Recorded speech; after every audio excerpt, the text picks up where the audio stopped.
क्या औरत तरावी की इमामत करा सकती है? नहीं करा सकती।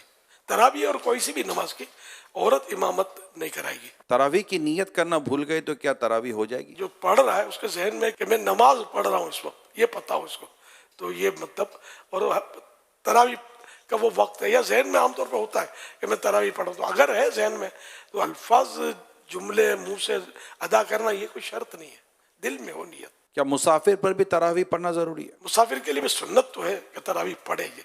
अब तो सफर बहुत आसान है उससे। क्या तरावी में हर 2 रकअत के बाद जो बैठते हैं वो फर्ज है? 4 रकात के बाद बैठना मुस्तहब है, और नहीं बैठा तो कोई गुनाह नहीं है। 4 रकात के बाद 4 रकात, इसको तरवीह बोलते हैं 4 रकात को। क्या तरावी पढ़ने के लिए रोजा रखना जरूरी है? रोजा रोजा है, तरावी तरावी है। किसी को किसी उज्र की वजह से रोजा कजा करने की इजाजत मिल भी गई, लेकिन फिर भी तरावी उसके लिए बाकी है। तो सुन्नत मुक्कदा है और वो अदा करने की ताकत है, और कोई यहाँ भी रुकावट ऐसी नहीं है, तो तरावी तो उसको पढ़नी है।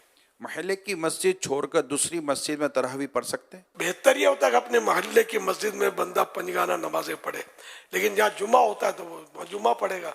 तो अगर तरावी इस तरह किसी और मस्जिद में जाके पढ़े तो कोई गुनाह नहीं है। ईशा की नमाज से पहले तरावी पढ़ ली तो क्या हो जाएगी? ईशा के फर्ज के बाद ही तरावी का टाइम शुरू होगा, ईशा इससे पहले नहीं होगी। ईशा की जमात मस्जिद में हो गई तो क्या वो तरावी की जमात पढ़ सकता है? मसला ये है कि ईशा के फर्ज नहीं मिले तो तरावी तो पढ़ सकता है बाजमात।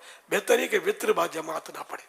ईशा के फर्ज तो मेरे पढ़ने हो तो अंडरस्टूड है, तो अभी ईशा के फर्जों के बाद ही तरावी का वक्त शुरू होता है। क्या वितर के बाद तरावी पढ़ सकते हैं? पढ़ सकते हैं। क्या नाबालिग बच्चे के पीछे तरावी पढ़ी जा सकती है? नाबालिग सिर्फ नाबालिगों की इमामत कर सकता है, बालिग इसके पीछे पड़ेगा तो बालिग की नहीं होगी। तरावी का आखिरी वक्त कब तक है? सुबह सादिक तक, जब रोजा बंद होता है ना, साहरी का टाइम खत्म होता है, उस वक्त तक तरावी का टाइम भी होता है। दुआए तरावी याद ना हो तो वो क्या करे? दुआए तरावी याद हो तो पढ़े, पढ़े अच्छा है, नहीं पढ़ता कोई गुनाह नहीं है, दुरूद शरीफ पढ़े उस वक्त, कुछ कोई भी जिक्र अस्कार करे, फिर फर्ज चुप भी बैठा है तब भी कोई गुनाह नहीं है उस पर।